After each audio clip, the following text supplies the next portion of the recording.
वो क्या कि या तो कभी हस्बैंड जल्दी डिस्चार्ज हो जाता है या फिर कभी वाइफ। मैक्सिमम केसेस में देखो यही देखा जाता है कि जो पुरुष है वो स्त्री की अपेक्षा जल्दी डिस्चार्ज हो जाता है। अगर दोनों ही कार्यक्रम एक साथ शुरू करें, भरपूर आनंद उठाए और दोनों ही एक साथ डिस्चार्ज हो तो कितना मजा आए। लेकिन यह होना कैसे संभव हो, क्योंकि अधिकतर ये देखा जाता है कि सेक्स के दौरान अगर किसी पुरुष के पीनस को हल्का सा रगड़ा जाए, उसे टच किया जाए, सहलाया जाए तो वो जल्दी रसखलित हो जाता है, इजैकुलेशन उसका जल्दी हो जाता है। वहीं जो महिलाएं होती है इसके बिल्कुल अपोजिट ही रिएक्ट करती है, वो टाइम लेती हैं, क्योंकि फीमेल ऑर्गेजम का ऐसा कोई बटन नहीं होता कि उसे पुश किया जाए और वो प्रतिक्रिया करे, रिएक्शन दे। उसके लिए परिस्थितियों का अनुकूल होना बहुत जरूरी है। जब माहौल उसके हिसाब से होता है, माइंड फ्री होता है, तो उसको ऑर्गेजम प्राप्त करने में ज्यादा आसानी होती है और वह जल्दी ही ऑर्गेजम अचीव कर लेती है। अब देखो दोनों की जो सिचुएशन है वह एक दूसरे से बिल्कुल विपरीत है। जहां एक तरफ मेल को तो टाइम ही नहीं लग रहा सेक्सुअली अराउज होने में, उत्तेजित होने में, डिस्चार्ज होने में, वहीं जो फीमेल है वो टाइम लेती है क्योंकि परिस्थितियां उसके हिसाब से नहीं है, उसको चैलेंजेस का सामना करना पड़ता है। तो आज की डेट में दोनों ही पार्टनर एक साथ डिस्चार्ज हो, क्लाइमेक्स पर एक साथ पहुंचे, अपने आप में ही सबसे बड़ा चैलेंज है। कहने को देखो कार्यक्रम की शुरुआत दोनों एक साथ करते हैं लेकिन धारा में एक साथ नहीं बह पाते। एक जल्दी क्लाइमेक्स को टच कर लेता है तो दूसरे को टाइम लगता है। अब इसका उपाय क्या है, दोनों एक साथ क्लाइमेक्स पर कैसे पहुंचे, क्या किया जाए इसके लिए? तो देखो साथ साथ अगर आपको क्लाइमेक्स पर पहुंचना है तो आपको परिस्थितियों को अपने अनुकूल करना बहुत जरूरी है। और वो जो परिस्थितियां हैं वो फिजिकल भी हो सकती है, मेंटली भी हो सकती है, मतलब शारीरिक रूप से भी हो सकती है और मानसिक रूप से भी हो सकती है। अगर शारीरिक रूप से बात की जाए तो एक फीमेल के साथ देखो अक्सर ये चीजें 35 साल के बाद देखी जाती है, तो उसे संभोग क्रिया के दौरान थोड़ा दिक्कत होती है, दर्द होता है, कष्ट होता है जब पीनस वजाइना के अंदर इंसर्ट करता है। क्यों? क्योंकि 35 से पहले मतलब उसकी जब कम एज थी तो जिस तरह से नेचुरल लुब्रिकेंट अवेलेबल हो जाया करता था उसकी वजाइना में, अब उसकी मात्रा कम हो चुकी है। चिकनाहट होती है वो उसकी वजाइना में अवेलेबल नहीं हो पाता, तो घर्षण करने में पेन होता है, उसे कष्ट होता है। जब अगली दर्द को सह रही है और वो एंजॉय नहीं कर पा रही है तो आप खुद सोचो वो क्लाइमेक्स तक जल्दी कैसे पहुंचेगी, क्योंकि वो तो दर्द वाले संभोग को जी रही है, वो एंजॉय कहां कर पा रही है। क्योंकि क्लाइमेक्स पे इंसान तभी पहुंचता है जब उसे आनंद आता है, उसे मजा आता है, लेकिन उसका मजा तो सजा बना हुआ है। तो आपने कभी इस चीज पे गौर किया? अब आप खुद ही सोचिए, पुरुष जो है वो तो उत्तेजित हुआ पड़ा, उसे तो मजा आ रहा है इन आउट करने में, वो तो क्लाइमेक्स पे जल्दी पहुंच गया, लेकिन एक जो फीमेल है उसे दर्द का एहसास हो रहा है, तो वो कैसे पहुंचेगी क्लाइमेक्स पे? तो इस चीज का भी ध्यान रखिए कि आपकी जो फीमेल पार्टनर है उसकी जो शारीरिक क्रिया है क्या पहले जैसी है, वो पहले जैसे रिस्पॉन्स दे रही है, तो इन चीजों का भी ध्यान रखिए जी।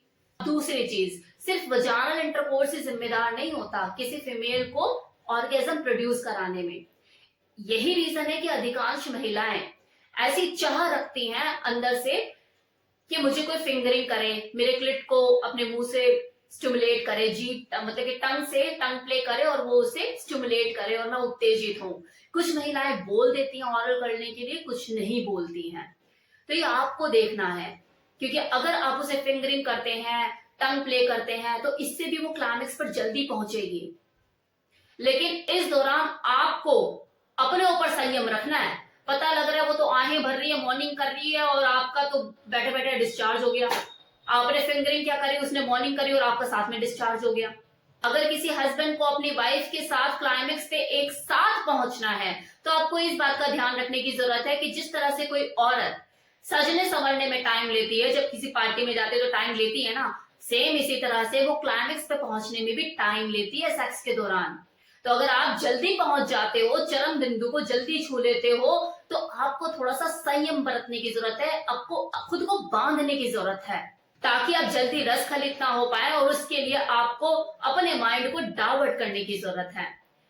सेक्स में जल्दबाजी ना दिखाए, एकदम से ज्यादा डिमांड ना करें, रोमांटिक माहौल तैयार करें, फोर प्ले पर ज्यादा ध्यान दें। और चलो मान लो कि आप फोर प्ले कर करके थक गए हैं और आपकी जो वाइफ है वो फिर भी उत्तेजित नहीं हो रही और आपका जो सब्र का बांध है वो टूटे जा रहा है, तो सबसे पहले आपको थोड़ा प्रिपेयर होने की जरूरत है। आपको ये तलाशने की जरूरत है कि आपकी जो वाइफ है उसके सेंसिटिव बॉडी पार्ट कौन से हैं, वो कौन से अंग है जिसे छूने से उसे उत्तेजना महसूस होती है।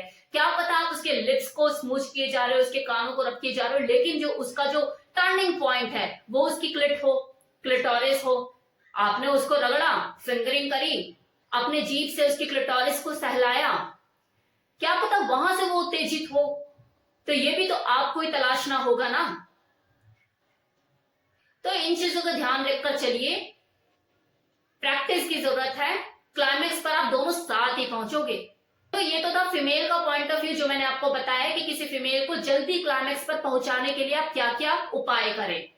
अब अगर मेल की बात की जाए, क्योंकि मेल के साथ भी तो प्रॉब्लम रहती है ना कि यार जल्दी डिस्चार्ज हो जाता है, राइट। तो उसके लिए सबसे बेहतर है कि आप स्टॉप एंड डू का टेक्निक का यूज करें, मतलब ब्रेक लगा लगा के सेक्स करें। ऐसे आपको लगे कि बहुत ज्यादा उत्तेजित हो रहे हैं आप, ज्यादा मजा आ रहा है, तभी अपने माइंड को डाइवर्ट करें, रुक रुक कर सेक्स करें, स्मूच किस फ्रॉटेज इन सब में ज्यादा टाइम लगाएं। इस तरह से आप अपने सेक्स की अवधि को भी लंबा कर सकते हैं। और अगर प्रॉब्लम कुछ और है शारीरिक रूप से, लाइक आपको प्रीमेच्योर इजैकुलेशन की शिकायत है, फिर उसके लिए आपको एक बेहतर डॉक्टर से सलाह मशवरा करने की जरूरत है। प्रीमेच्योर इजैकुलेशन के बारे में तो मैंने ऑलरेडी अपनी कितनी ही वीडियो में बताया हुआ है कि इसके कारण क्या होते हैं और इससे आप नेचुरल तरीके से कैसे बच सकते हैं। आप चाहे तो वीडियो को जाके देख सकते हैं, आपको सोल्यूशन मिलेगा। तो ये था मेरा आज का वीडियो जिससे मैंने आपको वो तरीके बताए जिन्हें अप्लाई करके आप दोनों ही क्लाइमेक्स पर एक साथ पहुंच सकते हो। इसे अप्लाई करके देखिए, आपको रिजल्ट मिलेगा। Thank you so much.